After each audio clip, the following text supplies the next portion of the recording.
जिन्नात अल्लाह का बनाया एक ऐसा मखलूक, एक ऐसी एंटिटी जिसे काबू कर पाना किसी भी आम इंसान के बस की बात नहीं है। यहां तक कि बड़े बड़े आलिम भी इनके सामने हार मान जाते हैं।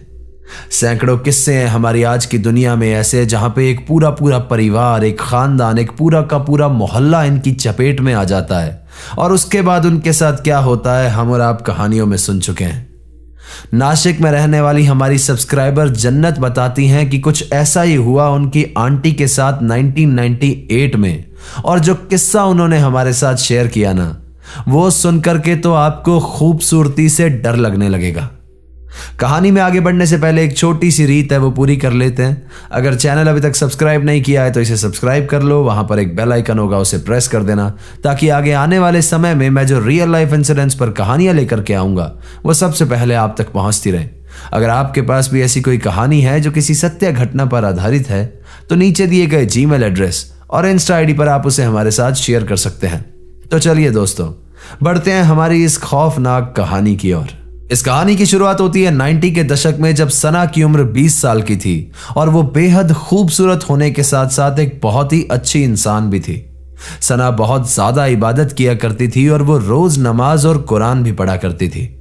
उसकी लाइफ में सब कुछ एकदम बढ़िया चल रहा था और इसी बीच उसे एक 22 साल के लड़के परवेज के साथ मोहब्बत हो गई, जो कि एक जिम ट्रेनर था। परवेज भी यहां पर बहुत ही ज्यादा हैंडसम था और वो भी एक बहुत नेक दिल इंसान था। कुछ समय तक दोनों का रिलेशनशिप चला और फिर दोनों की शादी हो गई और फिर यहां से शुरू होता है सारा गेम। अब परवेज एक बहुत ही अच्छे खासे परिवार से बिलोंग करता था और जब से उसने होश संभाला था उसके घर के सारे कमरों को छोड़कर एक कमरा ऐसा था जो उसने कभी भी खुला नहीं देखा था। उसे बस इतना बताया गया था कि जब उसकी शादी हो जाएगी तो उसे और उसकी वाइफ को यह कमरा दे दिया जाएगा। अब क्योंकि परवेज उस समय ज्यादा बड़ा नहीं था, उसने कभी शादी के बारे में सोचा भी नहीं था, तो उसने इस कमरे को देखने में बहुत ज्यादा इंटरेस्ट भी नहीं दिखाया। फाइनली इन दोनों की शादी हुई और फिर ये दोनों इसी रूम के अंदर शिफ्ट हो गए। अब वैसे तो आज तक इस घर में कभी भी कुछ पैरानॉर्मल नहीं हुआ था, लेकिन शादी के बाद पता नहीं क्यों सना को बहुत अजीब सा महसूस होने लगा था। और दिक्कत यहां पर यह थी कि यह सब कुछ सिर्फ और सिर्फ सना को महसूस हो रहा था और किसी को भी नहीं। समय के साथ साथ ये चीजें बढ़ने लगी। उसके कमरे में पड़ा सामान अपने आप हिलने लगता, चीजें खुद ब खुद अपनी जगह से नीचे गिर जाती और फिर सना को एक बहुत ही हैवी प्रेजेंस फील होने लगा था। अब सना ने कई बार परवेज से इसके बारे में बात भी की थी, लेकिन उसके अलावा किसी को भी 1% भी यहां पर कुछ महसूस नहीं हो रहा था। सना बहुत समय तक इस सब को अकेले झेलती रही, लेकिन फिर आखिर में तंग आकर के फाइनली उसने एक आलिम को अपने घर पे बुलाया अपना घर चेक करवाने के लिए।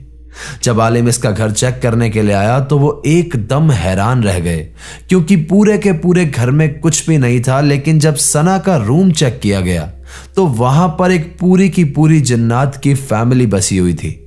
नॉर्मली किसी जगह पर 1 या 2 एंटिटीज होती हैं, लेकिन सना के कमरे में 8 जिन्नात मौजूद थे और उनमें से एक जिन सना की खूबसूरती पर आशिक हो गया था। इसके बाद वही सब शुरू हुआ जो किसी भी इंसान को अंदर से खा जाने के लिए काफी होता है।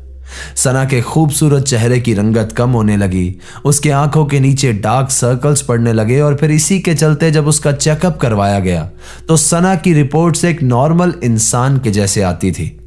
धीरे धीरे समय के साथ ये सारी चीजें और ज्यादा बढ़ने लगी और फिर एक दिन कुछ ऐसा हुआ कि सना के पैरों तले जमीन खिसक गई। एक दिन वो जिन्नात खुद परवेज का रूप लेकर के घर पे आया और सना से बातें करने लगा, लेकिन फिर थोड़ी देर बाद जब बाहर से परवेज की आवाज आई, उसने सना को आवाज दी तो वो जिन्नात उसकी आंखों के सामने से गायब हो गया। सना भाग करके बाहर गई और परवेज से उसने सब कुछ बताया, तो यहां पर भी उसने कहा कि शायद तुम्हें किसी चीज का वहम हुआ होगा, ऐसा कुछ भी नहीं है। सना की किसी भी बात पर परवेज को यकीन नहीं था और ये सब चीजें सना के साथ बढ़ती जा रही थी। उसे अपने चेहरे के एकदम सामने एक बहुत ही अजीब सी ठंडक महसूस होने लगी थी, जैसे वहां पर कोई है और बस दिखाई नहीं दे रहा। यह सब कुछ सना के साथ चल रहा था और यहीं पर कहानी ने एक बहुत ही इंटरेस्टिंग मोड़ लिया। सना प्रेग्नेंट हो गई। घर में सब लोग बहुत खुश थे और सना का इस चल रही नेगेटिविटी से ध्यान हट गया, या फिर कहूं कि उस एंटिटी ने इसे परेशान करना छोड़ दिया। लेकिन कोई नहीं जानता था कि शायद ये तूफान से पहले का सन्नाटा था। 4 महीने तक सब कुछ एकदम नॉर्मल रहा लेकिन जब 5वें महीने ये लोग हॉस्पिटल चेकअप करवाने के लिए पहुंचे तो डॉक्टर समेत हर एक इंसान वहां पर एकदम भौचक्का रह गया। यहां पर जो हुआ था वो मेडिकल टर्म्स के हिसाब से या फिर टेक्निकली पॉसिबल ही नहीं था। सना के पेट से बच्चा ही गायब हो गया था। सब लोग यहां पर बुरी तरह से हैरान थे कि अचानक से पेट से बच्चा कैसे गायब हो सकता है। और फिर यहीं पर परवेज को भी पहली बार यकीन हुआ कि शायद उसकी बीवी सच कह रही थी और उसके कमरे में हकीकत में किसी जिन्नात की मौजूदगी है। कुछ दिन बाद इन लोगों ने फिर से उस आलिम को अपने घर पे बुलवाया और इस दफे जब उस आलिम की जिन से बात हुई तो उस जिन ने कहा कि मैं इसके पेट में बच्चा कभी रुकने ही नहीं दूंगा। काफी देर तक आलिम से बात करने पर उस जिन्नात ने एक शर्त रखी कि ये जो सना है ये बहुत ज्यादा इबादत करती है, इससे कहो कि ये अल्लाह की इबादत करना बंद कर दे तो मैं इस घर में खुशियां आने दूंगा। लेकिन यहां पर आलिम साहब समझ गए कि वो जिन्नात क्या खेल खेलना चाह रहा है। आलिम साहब ने तुरंत सना से कहा कि तुम इबादत करना बिल्कुल भी कम मत करना या छोड़ मत देना, वरना ये जिन्नात तुम्हारे शरीर को कैप्चर कर लेगा और फिर शायद तुम्हारी आत्मा को अपने साथ ले जाएगा। इसके बाद सना ने इबादत करना और ज्यादा बढ़ा दिया और वो बार बार ऊपर वाले से एक औलाद मांगने लगी। लेकिन सना के इतने इबादत करने की वजह से उस जिन को बहुत ही ज्यादा तकलीफ होती थी और फिर इसी के चलते फाइनली एक दिन वो सना के सामने आया। सना अपने कमरे से इबादत करके खड़ी हुई थी और वो जैसे ही पीछे मुड़ी तो उसके कमरे के एक कॉर्नर में उसे एक बहुत ही काला साया दिखाई दिया। इस काले साये की एकदम लाल आंखें थी और उसके बड़े बड़े सींग थे और वो एक आम आदमी से काफी ज्यादा लंबा था। वो जिन उस कमरे के कॉर्नर में खड़ा हुआ एक टकटकी लगाए बस सना को देख रहा था। लेकिन जैसे ही सना ने उसे देखा वो वहीं पर बेहोश हो गई। जब सना होश में आई तो उसके हस्बैंड उसके पास में थे और वो जिन वहां से जा चुका था। जैसे ही सना होश में आई उसने अपना होश संभाला। उसने अपने हस्बैंड से सिर्फ एक ही बात कही कि प्लीज आप मुझे यहां से ले चलो, मुझे यहां पर नहीं रहना है। लेकिन परवेज अपने घर को छोड़ करके अगर जाते भी तो कहां जाते। एक रीजन यह भी था कि उस जिन ने सना को मेंटली कैप्चर कर लिया था और इस घर को छोड़ देने के जिद के बावजूद वो इस घर को छोड़ करके नहीं जा पाती थी। इसके बाद कुछ समय तक ऐसा ही चलता रहा। सना को उस रूम में किसी की प्रेजेंस महसूस होती, उसकी तबीयत और ज्यादा खराब होती गई और फिर एक दिन फिर से ऐसा आया जिस दिन सना ने कंसीव किया। सना इस बार बहुत ज्यादा खुश हुई और उसे लगा कि शायद अल्लाह ने उसकी इबादत से खुश होकर उसे ये खुशियां दी हैं दुआओं में। लेकिन अफसोस कि फिर से 5वां महीना आते ही उसका बच्चा पेट से फिर से गायब हो गया। आपको यह बात जानकर के हैरानी होगी कि सना के साथ उसकी पूरी जिंदगी में ऐसा 1 या 2 नहीं बल्कि पूरे 8 बार हुआ। हर बार 5वां महीना आते ही उसके पेट से बच्चा गायब हो जाता, यानी वो जिन आकर के उस बच्चे को खा जाता था। इसी सब के दौरान सना ने एक दूसरे आलिम को भी अपने घर पे बुलवाया था एक सेकंड ओपिनियन के लिए। लेकिन शायद ये आलिम इतने ज्यादा ताकतवर नहीं थे कि 8 जिन के परिवार से अकेले लड़ सके। जब ये आलिम घर के अंदर आए थे तो इन्हें घर के अंदर कुछ भी महसूस नहीं हुआ था और ना ही कोई दिखाई दे रहा था। लेकिन जब ये सना के रूम के अंदर गए तो उन जिन के परिवार ने इन्हें पकड़ लिया और फिर बहुत ज्यादा मारा पीटा। इसके बाद ये आलिम इनके घर से भाग गए और फिर कभी भूल करके भी इस घर की तरफ उन्होंने दोबारा नहीं देखा। इसके बाद ये लोग जब वापस से उन्हीं आलिम के पास गए जिनके पास ये हमेशा जाया करते थे तो उन्होंने बताया कि ये जिन की फैमिली बहुत ज्यादा पावरफुल है और इनसे डील करने के लिए बहुत ही ज्यादा मेडिटेशन और इबादत चाहिए। इन आलिम ने फाइनली सना को कुछ तावीज दिए और कुछ वजीफे दिए, जिसके बाद जाकर के 9वीं बार में सना को एक बेटी हुई। इस सब के साथ साथ भी इन आलिम के साथ सना का रेगुलरली इलाज चल रहा था। वो बहुत सारे इन्हें वजीफे दे रहे थे कि किसी तरह से वो जिन इन्हें इस घर से निकलने दे या इनका पीछा छोड़ दे। सना की बेटी के होने के बाद भी इस चीज का भी उन्हें बहुत ज्यादा डर था कि कहीं वो जिन इस बेटी के साथ कुछ ना कर दे।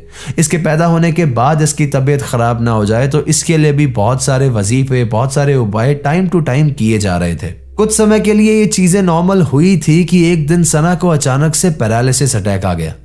सना की पूरी फैमिली उसे लेकर के हॉस्पिटल भागी और फिर किस्मत से इस चीज का बहुत ज्यादा इफेक्ट नहीं हुआ।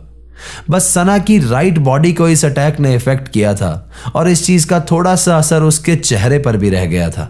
इसके बाद भी सना की हेल्थ बहुत ज्यादा खराब रहने लगी और उसकी पूरी जिंदगी में उसके करीब 6 से 7 ऑपरेशंस हुए। शायद कहने सुनने में ये चीज आप लोगों को आसान लगे, लेकिन सना और परवेज को पूरे 18 साल लगे इस घर से निकलने में और ये 18 साल उनकी जिंदगी के सबसे बुरे साल थे। हर समय घर में भारीपन महसूस करना, अपने चेहरे के बिल्कुल पास किसी की प्रेजेंस फील होना, हर टाइम ऐसा लगना कि कोई आंख है जो आपको देख रही है। इन सब चीजों के साथ जिंदगी शायद जहन्नुम के जैसी लगती है। इस घर से निकलने से पहले इन लोगों को किसी ने सजेस्ट किया था कि यूपी में एक किचौत शरीफ की दरगाह है, आप वहां जाकर के इलाज ढूंढने की कोशिश करो। और फिर फाइनली जब सना और परवेज उस दरगाह में गए तो वहां जाकर के एक खादिम ने इन लोगों की हेल्प की और वहां पर उस जिन की हाजिरी हुई। वहां भी जब उन लोगों ने इस जिन से जाने के लिए कहा तो उसने एक शर्त रखी और उसने कहा कि मैं इस लड़की को हमेशा हमेशा के लिए छोड़ दूंगा और इसे जाते हुए बहुत सारी दौलत भी देकर के जाऊंगा, लेकिन शर्त यह है कि इसे और इसके हस्बैंड को यहां किचौत शरीफ दरगाह में 3 बार लगातार राउंड लगा करके जाना पड़ेगा। इसके बाद सना और उसका हस्बैंड 2 बार तो वहां पर राउंड लगा करके आ गए, लेकिन जब तीसरी बार वो वहां पर जाने वाले थे तो उस जिन ने ही इनके आगे कुछ अड़चने पैदा कर दी और फिर किसी इमरजेंसी के चलते वो वहां पर नहीं जा पाए। आज सना और उनके हस्बैंड ने यह घर छोड़ दिया है, लेकिन वो जन आज भी उसी कमरे के अंदर रहता है जहां पर कभी सना रहा करती थी। उनकी बेटी की उम्र आज शादी की हो गई है और किस्मत से उस जिन ने उनकी बेटी को कोई भी नुकसान नहीं पहुंचाया, सिर्फ अपनों की नजरअंदाजगी और सना की खूबसूरती के चलते उसे अपनी जिंदगी में यह सब कुछ देखना पड़ा। कभी कभी हम लोग सोचते हैं कि इन सब चीजों से बचने का इलाज क्या है, लेकिन इस कहानी को सुनकर के लगता है कि आपकी खराब किस्मत ही आपके लिए यह सब कुछ चुनती है। खैर, हम उम्मीद करते हैं कि सना को आज के बाद कभी भी उस जिन्नात का सामना ना करना पड़े, या फिर किसी भी और इंसान को भी किसी ऐसे जिन्नात का सामना ना करना पड़े जो उसकी पूरी की पूरी जिंदगी तबाह कर दे। तो ये थी आज की कहानी दोस्तों। कहानी आपको कैसे लगी मुझे कमेंट करके जरूर बताइएगा, और अगर आपको कहानी पसंद आई है तो इसे लाइक कर दें, हाइप कर दें और अपने कमजोर दिल वाले दोस्तों के साथ शेयर कर दें। चैनल अभी तक सब्सक्राइब नहीं किया है तो इसे सब्सक्राइब कर लो, वहां पर एक बेल आइकन होगा उसे प्रेस कर देना, ताकि आगे आने वाले समय में मैं जो रियल लाइफ इंसिडेंट्स पर कहानियां लेकर के आऊंगा वो सबसे पहले आप तक पहुंचती रहे। अगर आपके पास भी कोई ऐसी कहानी है जो किसी सच्ची घटना पर आधारित है तो नीचे दिए गए जीमेल एड्रेस और इंस्टा आईडी पे आप उसे हमारे साथ शेयर कर सकते हैं। तो चलिए दोस्तों, अपना ख्याल रखिए, खुश रहिए, हंसते खेलते रहिए। मिलते हैं अगली बार ऐसी ही किसी खौफनाक कहानी के साथ। सायोनारा, हर हर महादेव।